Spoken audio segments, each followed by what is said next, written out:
देखो, शब्द जो होते हैं ना, कहने कहने का ढंग होता है। एक शब्द से जीवन बदल देता है और एक शब्द जो होता है ना, जान भी ले लेता है। देखो सुनो कैसे, मान लो शब्द जो होते हैं ना, बहुत अगर प्रेरणादायक होते हैं तो वो शब्द जो होते हैं आपको उठा देते हैं, आप बाउंस बैक कर लेते हो। लेकिन वही शब्द अगर गलत इंटेंशन से बोला जाए, टॉर्चरिंग वे में बोला जाए, तो इंसान जाके घुट के रह जाता है, जाके सुसाइड कर लेता है। सांप का जहर में प्रोटीन होता है, ये बात सबको पता है। इसलिए अभी शोध चल रहा है, रिसर्च चल रहा है कि उस सांप के जहर से किसी तरह प्रोटीन को एक्सट्रैक्ट किया जाए तो उससे बहुत सा जानलेवा बीमारी है, कैंसर जैसे भयानक बीमारी है, लाइलाज बीमारी है, उसका इलाज पॉसिबल हो सके। अभी इस पर रिसर्च चल रहा, काम चल रहा।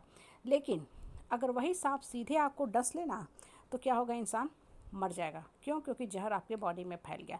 कहने का मतलब क्या है ना, कि शब्द एक ही होता है, बोलने का ढंग अलग होता है। नॉर्मली अगर शब्द के अंदर अच्छा भाव, अच्छा इंटेंशन होता है ना, तो इंसान का बरकत होता है। लेकिन शब्द के अंदर अगर जहरीला भाव हो ना, तो इंसान को शब्द जो होती है चुभ जाती है, डस जाती है और इंसान मर जाता है।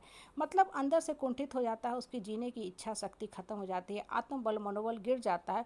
वो इंसान एक तरह से मृत्यु का भाव होके मृत्यु का स्वरूप हो जाता है। हाँ, जिंदा लाश बन के सिर्फ और सिर्फ जीता रहता है, जीवन को धरती पे काटता रहता है। वो एक जिंदा दिल इंसान नहीं बन पाता है। इससे शब्द के पीछे का भाव बहुत ज़रूरी है। नॉर्मली जिस परिवार परिवेश समाज में आप रहते हो ना, आप देखोगे बहुत लोग जो बोलते हैं ना, उनके बोलने के पीछे टॉक्सिक टोन होता है। वो बोल के आपको नीचा दिखा देंगे। ठीक है, जैसे तुम मेरे परिवार में किसी में नहीं सटे, तुम्हारे बाप ने कुछ नहीं दिया, तुम मेरे परिवार के लिए कुछ नहीं करती, हमेशा अपने नहर वालों से ही जुटी रहती हो, हमेशा अपना नहर के बारे में ही सोचती हो, या हमेशा नहर ही जाती है, या एक्स वाई बहुत सी बातें, या तुम जो कमाती हो तुम अपने नहर पे खर्च करती हो। झूठा बात, झूठा बात। कहने का मतलब क्या होता है ना, कहने का मतलब क्या होता है, इस तरह के जो लोग बोलते हैं ना टॉक्सिक बातें, वो सिर्फ और सिर्फ आपका मनोबल तोड़ते हैं।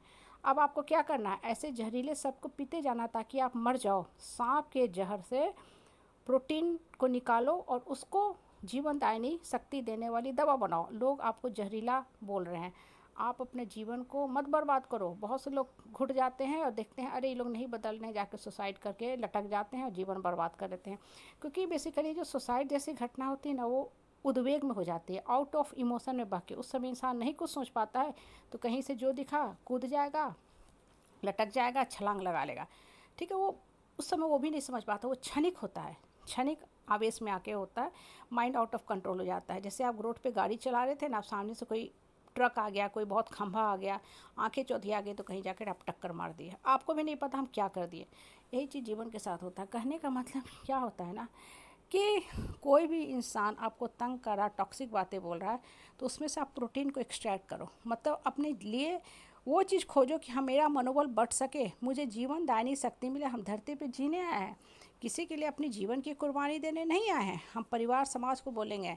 अगर मेरा परिवार फिर भी मेरे खिलाफ है तो आप सोशल मीडिया पे बोलो, स्पष्ट शब्दों में, खुले शब्दों में लिखो। मेरे पास बहुत से ऐसे लोग आते हैं जो बेचारी लड़की सब अच्छे घर से है लेकिन कुंठित होकर जीती है। क्यों कुंठित होकर जीती है? क्योंकि उसके पीछे उसका परिवार नहीं खड़ा होता है उसको संभालने के लिए, उसको समझने के लिए। बस परिवार बोल देते हुए हैं तुम्हारी समस्या तुम जैसे करो, अब तुम सोचो कि तुमको जीवन कैसे चलाना है, तुम बस जीवन काट लो। और वो लड़की बेचारी काटे जा रही, शादी के 10 साल 15 साल 20 साल हो गया, अब कोई कितना काटे, वेट की कि अब सुधरेगा ये पापी सब। लेकिन एक चीज़ ध्यान रखो, पापी आत्मा जो है ना कभी नहीं सुधरती। ठीक है, रावण मरा तो दंत वक्र का जन्म हुआ, फिर दंत वक्र मरा तो किसी अगले किसी राक्षस का जन्म हुआ। वो जो हिरण्यकश्यप से, रावण से, दंत वक्र से लेकर के कुंभकर्ण से लेकर जितने राक्षस का जन्म हुआ है ना, किसी न किसी बुरी आत्मा का ही समावेश किसी नए शरीर में होता गया।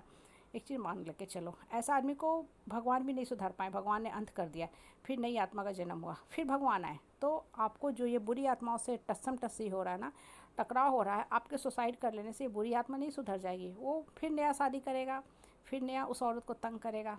ठीक है, और आप अपना जीवन ख़त्म कर लिए। बिल्कुल नहीं, आपको खुद को सज़ा नहीं देना है। पापी को एक्सपोज करो, पापी को सजा दो, नया सोच से नए समाज का सृजन करो। ठीक है, तभी समाज में परिवर्तन संभव है। नहीं तो बस जीवन चलता रहेगा, कटता रहेगा, आओगे चले जाओगे, हर समय ऐसा ही होता रहेगा। और हर जन्म में जब भी आप आओगे, चूँकि आप एक वीक सोल बन के जा रहे हो, सुसाइड करके जा रहे हो, तो फिर अगले जन्म में आपको कोई नया मिल जाएगा तंग करने के लिए, फिर आप सुसाइड कर लोगे और आपका यही चक्र चलता जाएगा। और जो रावण, दुशासन, दुर्योधन प्रवृत्ति के लोग हैं, वो लोग खुलेआम आराम से मौज मस्ती करते रहेंगे, सबको तंग करते रहेंगे, इस लड़की से शादी, फिर उस लड़की से शादी, और ऐश मौज करते रहेंगे। इसलिए खुल के जियो, सर उठा के जियो।